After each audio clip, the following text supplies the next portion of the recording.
Well, good morning, everybody. My name is Steve Bishop. I serve as president here at the college, and we're certainly glad to have you here today. You know, this time of year is a great time of year. One of my most favorite times of the year is we begin a brand new school year, as we have so many new people on our campus, all those freshmen that are excited about the year. And I tell you what, we're excited about all of our aspects of the college, whether that be in our academic programs, our career technical programs, our workforce training, and just our general community service that we have. All of you know, because you're supportive of the college and not just athletics, you're here and you see that. But we're glad to welcome all of our new students and our returning students back to campus this week. Our faculty has been here for a little bit longer than that. But we've had a busy summer. Had a busy summer here at the college as we have been anticipating a lot of changes here, and we think that they're going to be good. They're going to continue what we strive for here at the college, is to have a very good program. And that means a lot. That does mean wins and losses, but it also means that we're going to try to make that person better, that student athlete, when they come into our program, to make them better, to make them a better student, a better player, a better human being. And I think we're very successful here at Southwest in doing that. So I'm very grateful to be a part of it, a very small part of what we do here at the college. Extracurricular activities are very important.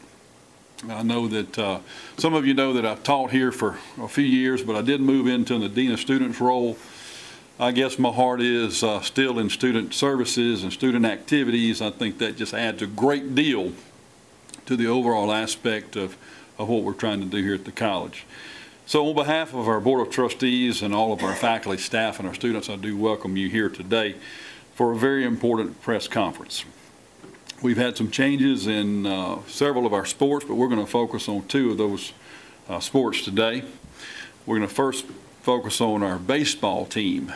Baseball has had some changes. One of the major changes that we've had in the last few months is they have moved out of the existing football field house over into the physical education building. And you will notice some changes in that building in the weeks to come as well, as we're going to put a brand new floor down in the PE building. We're excited about that. That should be in the next few days, by the way. And also there will be some facelifts, if you will, some painting and carpet there in the main hallway near the coaches' offices. Recently we did receive the resignation of Coach Lee Kirkendall. Coach Kirkendall is here today, and we're grateful for that. He spent 6 years as head coach, is that correct? Maybe a year before that as an assistant. And we certainly appreciate him, appreciate his time here on campus and all over our district, as he recruited, as he made relationships or revisited some of those relationships that he already had before he came here. And we think that our baseball program is doing quite well. We did receive that resignation, and he's going to speak about that in just a minute. But we want to let Coach Kirkendall know that we appreciate his efforts, not just for the baseball program, but for the entire college in the last 7 years that he has been here. We want to wish him well in his endeavors. We know that he will be very successful in whatever area he is in. I know that he has several opportunities, and we are certainly looking forward to his success, both he and his family. So we're going to hear from Coach Lee Kirkendall just briefly, and let's give Coach Lee Kirkendall a round of applause, all right?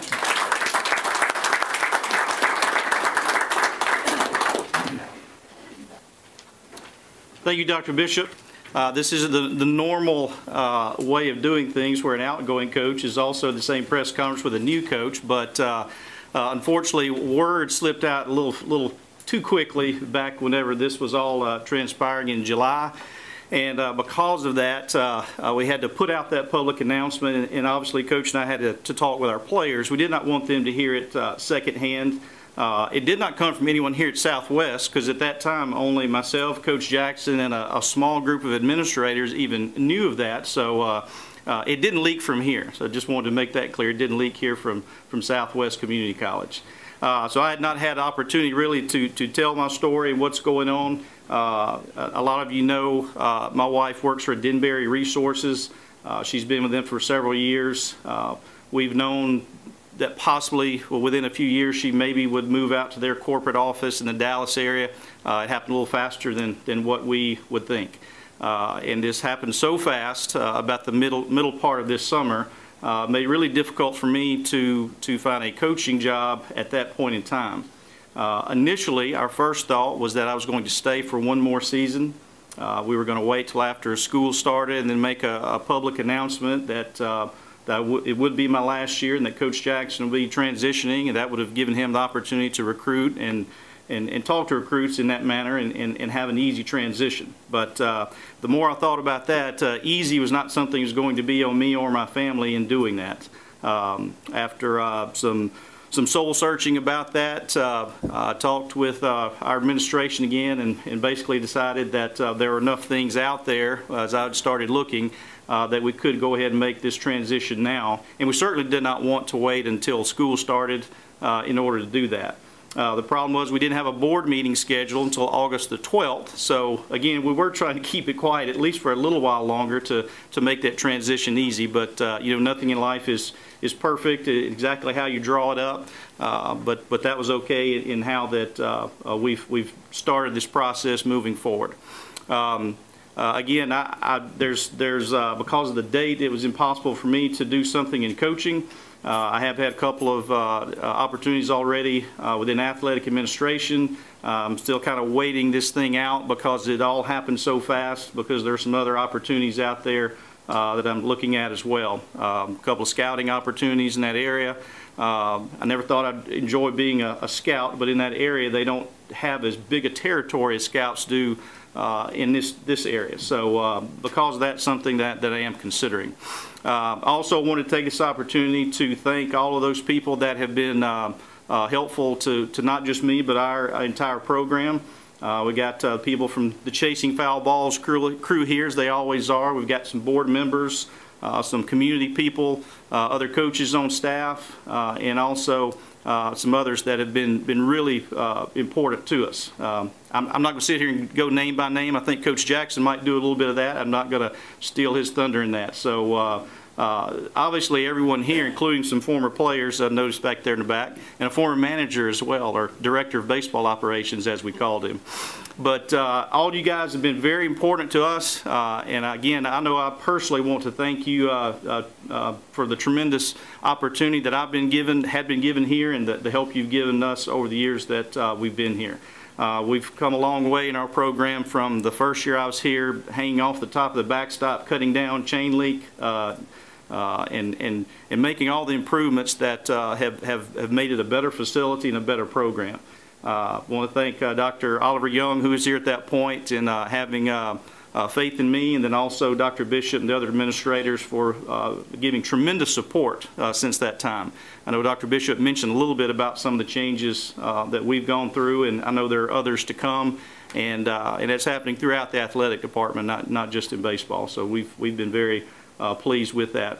I'm also pleased that Coach Jackson was able to move up, and also Justin Hay to come back. Justin had been with us 2 years ago, and one of my former teammates owns 2 collegiate wooden bat league teams out in North Carolina, and we sent him out there one summer, not intending that we would lose him, but he met a coach out there that had a great opportunity, and that's been great for him, because that gave him the opportunity to coach at the Division II level for 2 years and give him a little bit better background that's going to serve him well as he starts here at Southwest. When I took over this job, when I talked to Coach Jackson about coming with me, obviously one of the things to entice him, I don't know how hard it was to entice him, but one of the things we talked about was you never know what may happen, and obviously I maybe would not be here at Southwest my entire career, and I know that was something that was appealing to him, to have the opportunity then to become the head coach. He's lived in this community all of his life, and this particular job has been something that he and I and other people in baseball had talked about, in that it could be a really good situation.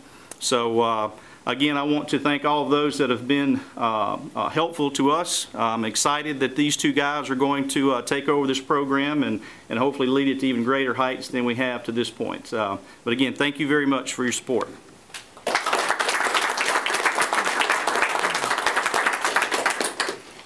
All right. Thank you, Coach Kirkendall. Thank you for your years of service. And thank you very much for that. And we look forward to great things from you and your family in years to come. It is my privilege now to officially introduce our new head baseball coach, and I tell you, if I wouldn't have named him or recommended him last Tuesday night, I believe I'd have been run out of the community. Everywhere I went the last few days, it was an assumption that we would name Ken Jackson as head baseball coach, and that was a correct assumption.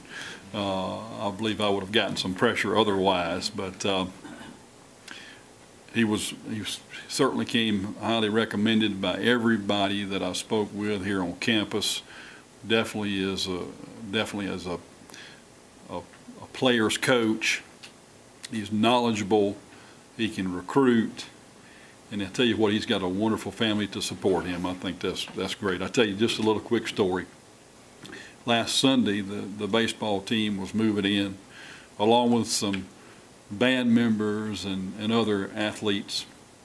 We do that on Sunday afternoon, usually before the week of classes.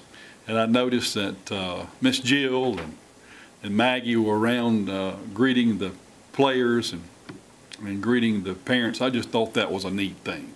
You know, if I'm going to have a son participate, I want to be confident in not only the coach and the assistant coach and of course the credentials of the college, but you want to make sure that they're going to be taken care of.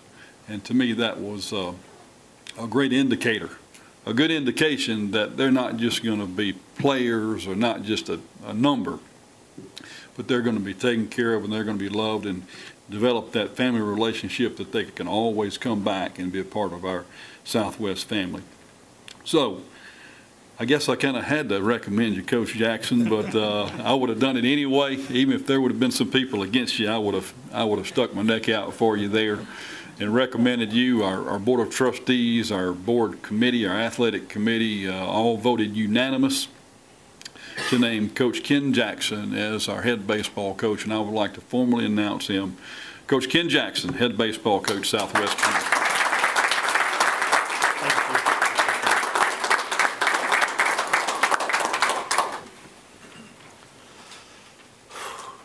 Wow.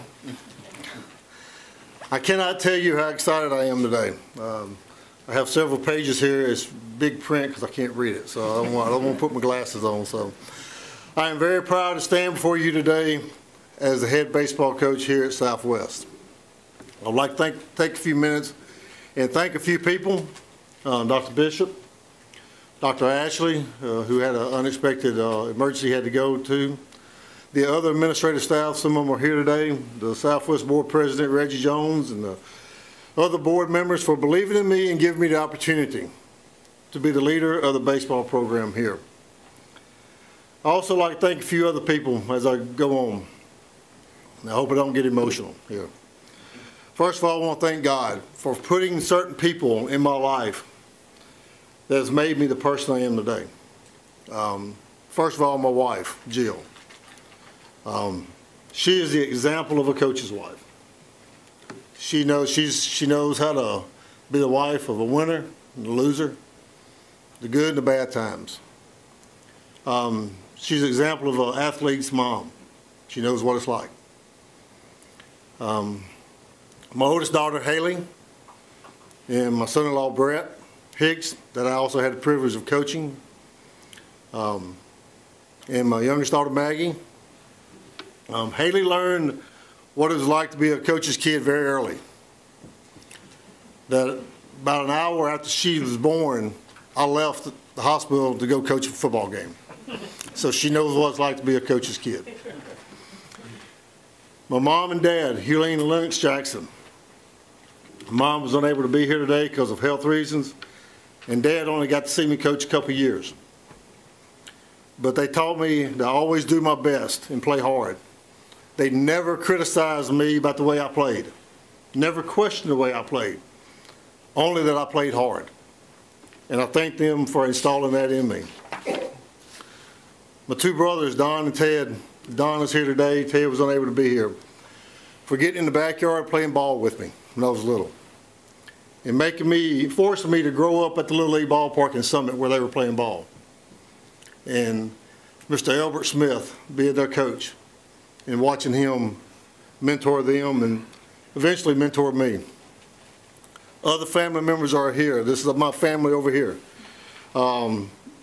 they're some of my biggest fans, and I thank them for being here today. My former assistant coaches that I've had, and the opportunity I've had to work with them over the years. The former players, you got a couple of them here today. I've had the privilege to coach.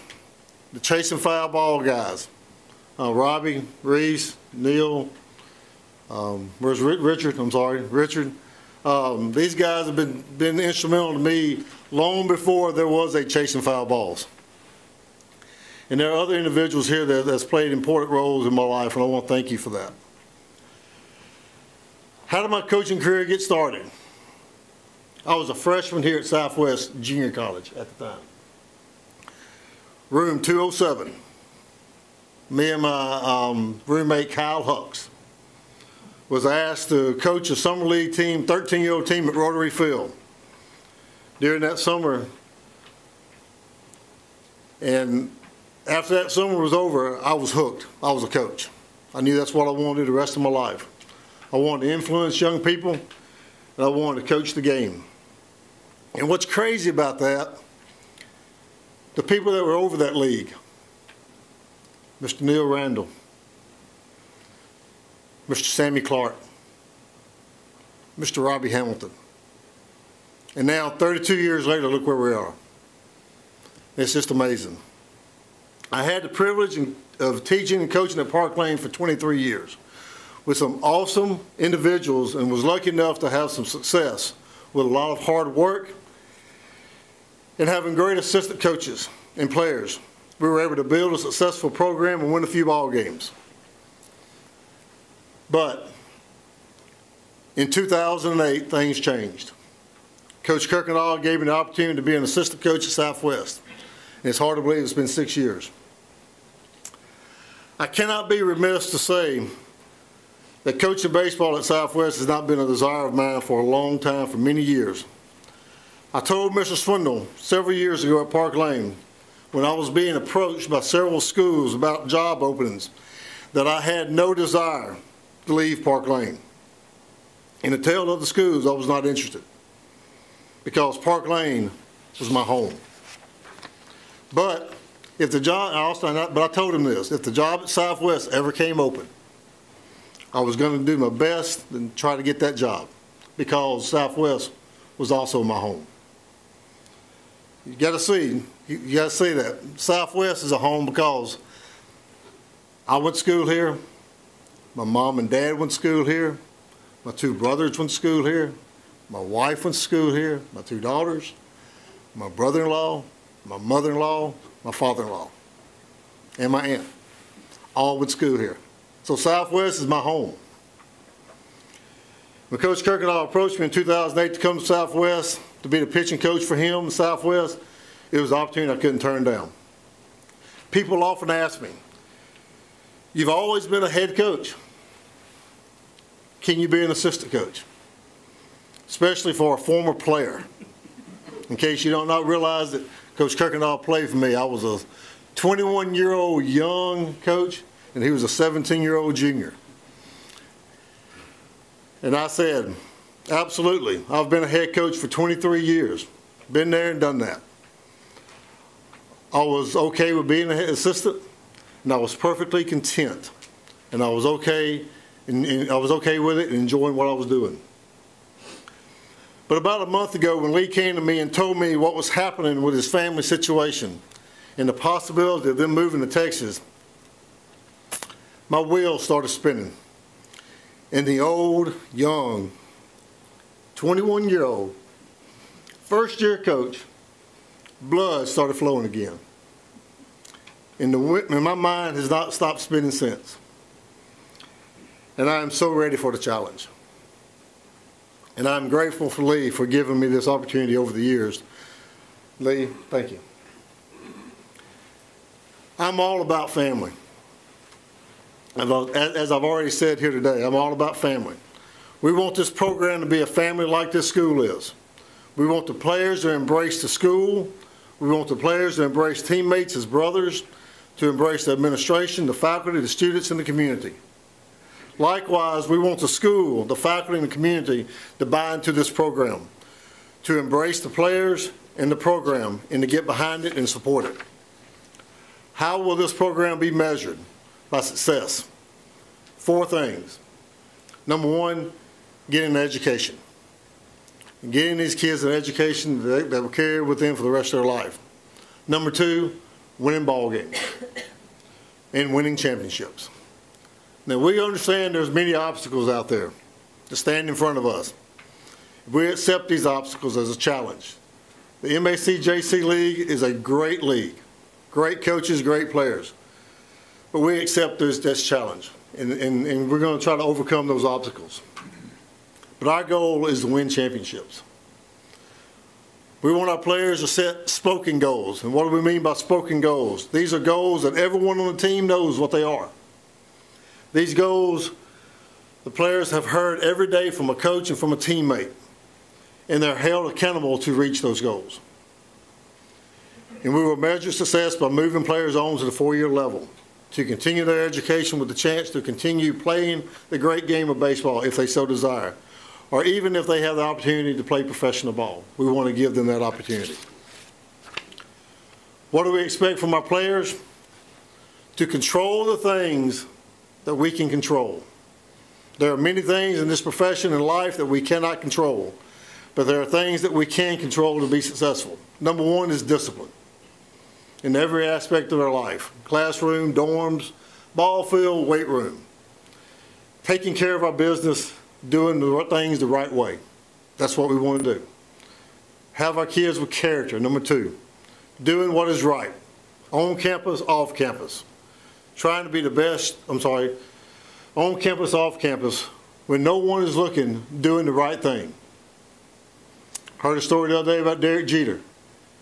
And he was talking about when he was a rookie, he was learning from a player that said he was on the backfield of the Tampa spring training complex.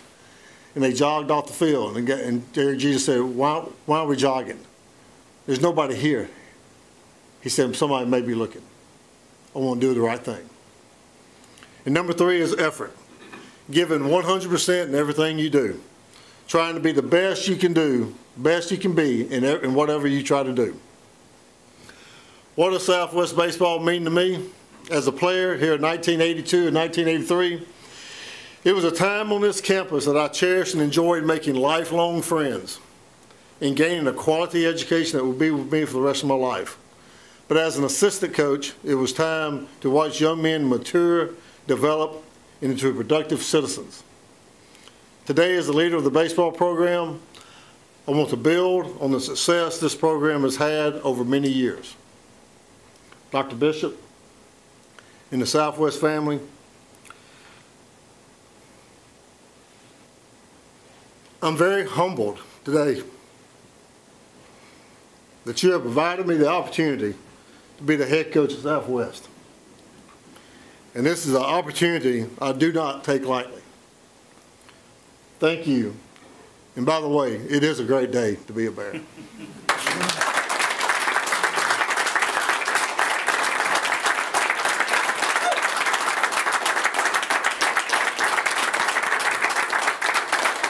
He graduated from high school 2005, I'm sorry. He graduated from Macomb High School where he excelled in baseball.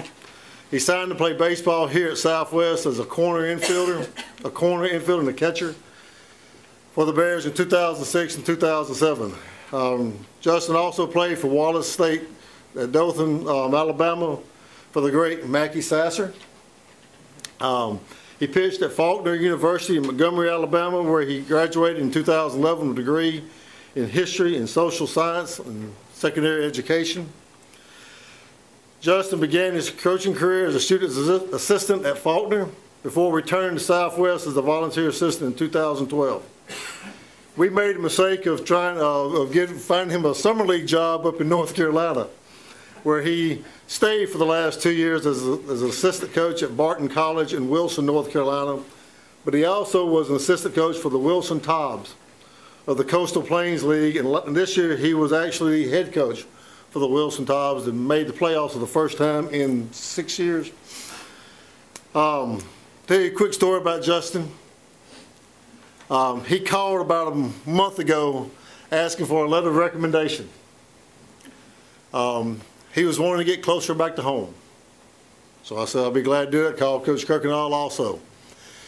Then Coach Kirkendall and I started talking, hey, why don't we try to get him back here and maybe a third assistant. And we didn't go to Dr. Bishop with this yet, but there's a third assistant. So I said, Justin, just hold off on that. And about 2 days later is when Lee came out to my house and we talked about his possibility of moving. And I called Justin back a little later and said, how close to home do you really want to get? That's an awesome story. I mean, God works in mysterious ways. Justin brings a lot to the table for us because of his ability not only as a coach, but a person who has the ability, college experience, and the ability to recruit on the college level. Knowing the area and having worked with the program once, he knows what the program's all about. And he is part, as I said earlier, of the family here at Southwest. I'd like to introduce new assistant coach, Justin Hay.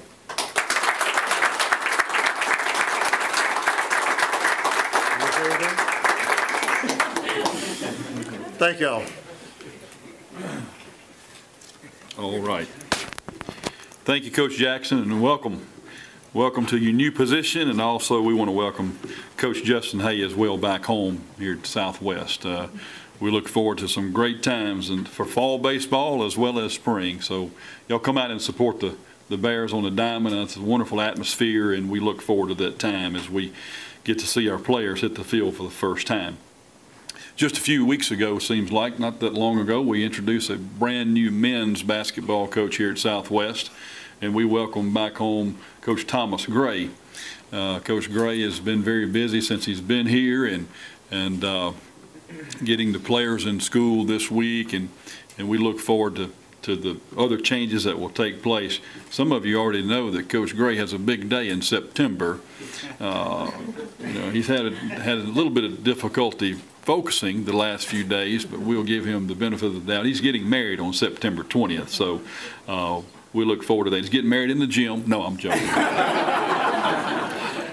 I thought he might get married right there on center court. I don't know, but I believe it will be at a local church. Unless she wants to do it in the gym. Yeah.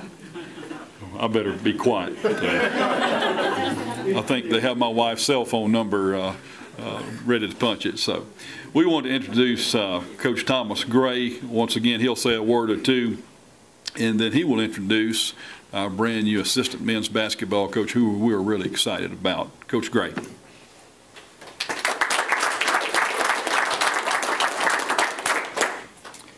I love the saying, it's a great day to be a Bear, and first off, I want to tell Coach Kirkendall how excited we are as a Southwest family, his family having this opportunity to move to Texas. As much as we're going to miss you, we are excited about your new endeavor, and how blessed we are at Southwest to have a guy like Ken Jackson step into his place and follow the example that he set, not only as a coach, as an athletic coach, but just the man and what he represents.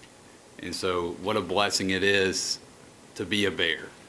And so I love that saying, it's a great day to be a Bear. And I'm particularly excited about today because a funny story, board member Bobby Nelson stopped by the office a few weeks ago, and it was about 8 o'clock at night, and I was in there by myself, and he said, I just want to stop in and say something to you, but I can't stay long. I said, will you please stay long? Because I've been in this office by myself for about a month and a half. And I said, stay as long as you want. We can talk. We can talk about your day and what you've been doing this week. And so I am excited to have somebody in the office that I can talk to. And Casey, Casey can admit to the torment that I put guys through because I love to talk. And so Andy now is sharing in my love to jab.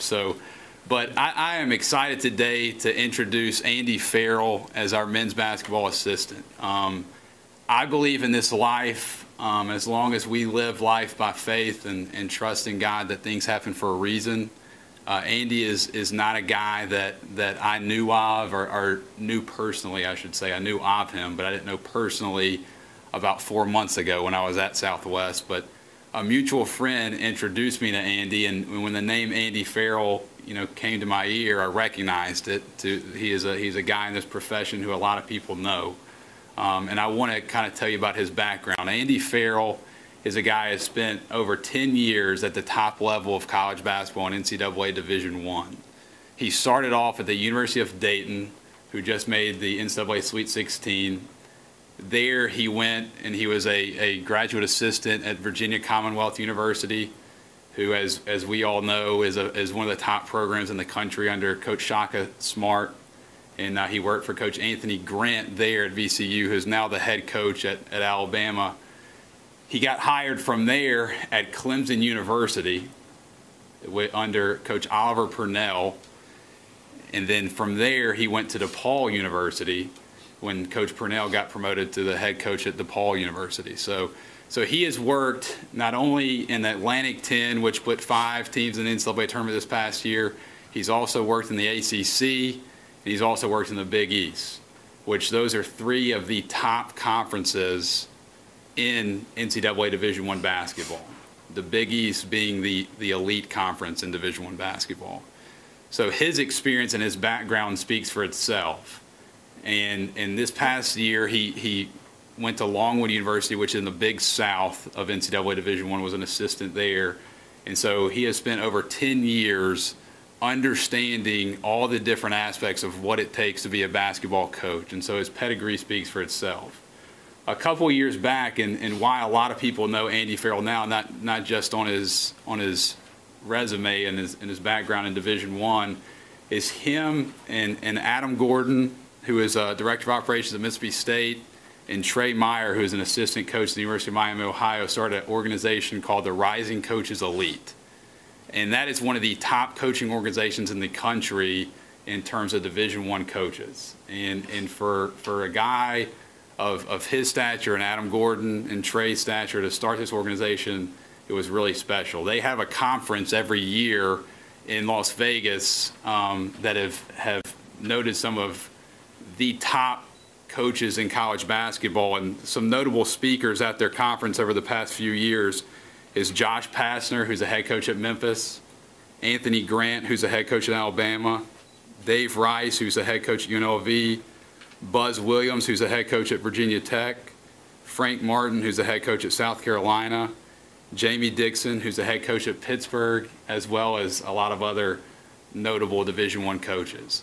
And this is the guy who, along with 2 other former coaches that he worked with, set up this organization.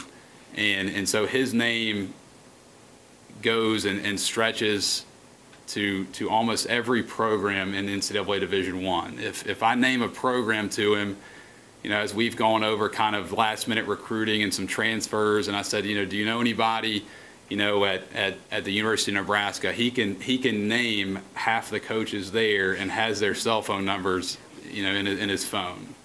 And that is very impressive and very important in terms of recruiting.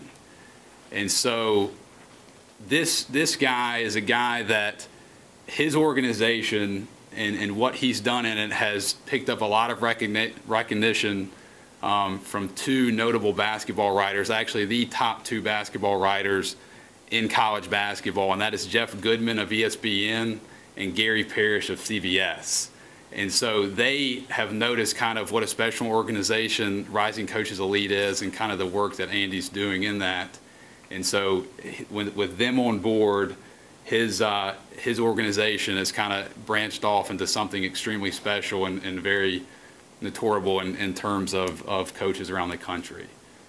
But his background speaks for himself on why I hired Andy. I hired Andy obviously because he's a great coach, but the most important thing and the reason what separated him, we had over 60 applicants for this assistant job because they understand what a special situation it is to come and be a coach at Southwest and be a part of this family. But what separated him from the rest is what Andy stands for. I'm a different guy. And a lot of you that know me know that I'm a different guy and I coach for a different reason.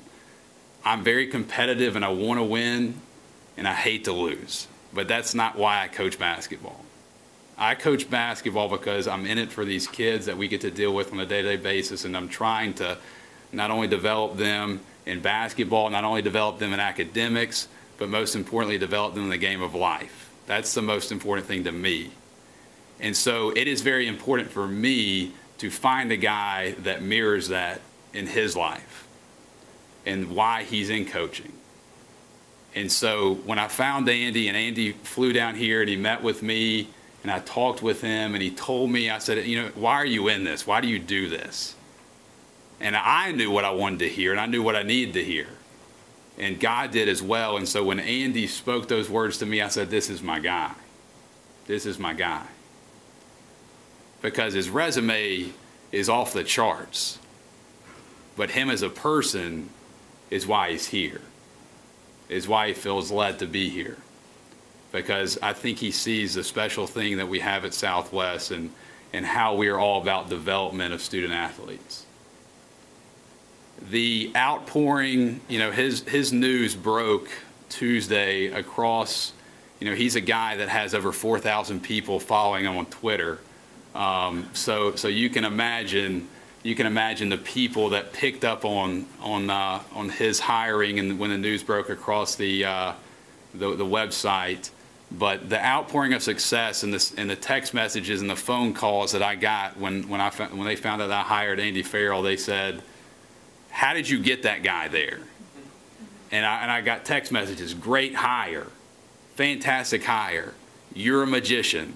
And so it made me kind of feel good, but at the same time, I knew that they knew that I had something special here with Andy. And a funny story is, you know, Andy's been here since Tuesday and working, you know, and working in the office with me Tuesday. Thank the Lord. And so he's been there with me and working. And I was talking to Casey, you know, my former boss and the former head coach here last night. And he said, well, how's Andy, you know, fitting in? You know, Andy's from Ohio. And he said, how's he fitting in Mississippi? And how's he doing? You know, how's he handling the job as assistant coach? And I said, Casey, I said, I'll just be honest with you.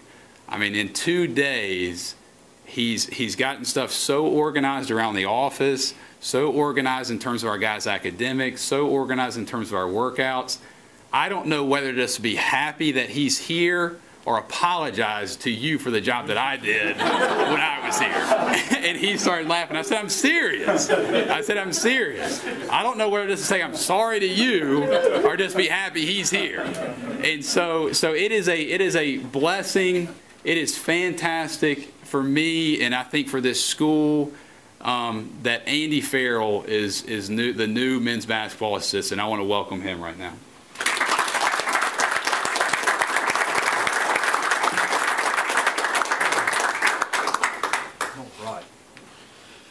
Thank you, Coach Gray, and welcome, Coach Farrell. It's been good to get to know you the last few days, and the first time we've met one another, I just got through walking around the track a few times, and I was kind of inappropriately dressed. I was kind of sweaty there, but he considered Southwest anyway, so we're glad to have him. Glad to have all these guys. Let's give all of them one more round of applause, okay?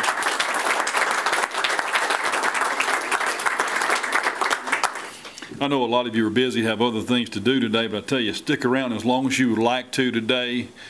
Please stay and eat lunch with us if you would like to. I think we're serving downstairs. We'd love to have you ask any questions to these gentlemen. Any of these guys up there, they would love to speak with you. We want to thank the members of our press who are here today. Thank you for that. Thank you for your coverage and your interest in our college and our athletic programs here at Southwest. A lot of things going on. Notice our new video scoreboard out there before you leave now. We're excited about that, and they've been kind of having some test runs, and we're looking forward to having that debut on our first game on August 28th when we play East Mississippi here. So come out and support us this football season, basketball season, baseball, softball, soccer, choir programs, band programs, whatever you can to do to support our students. Again, thank you for your continued support, and we'll be dismissed. Thank you.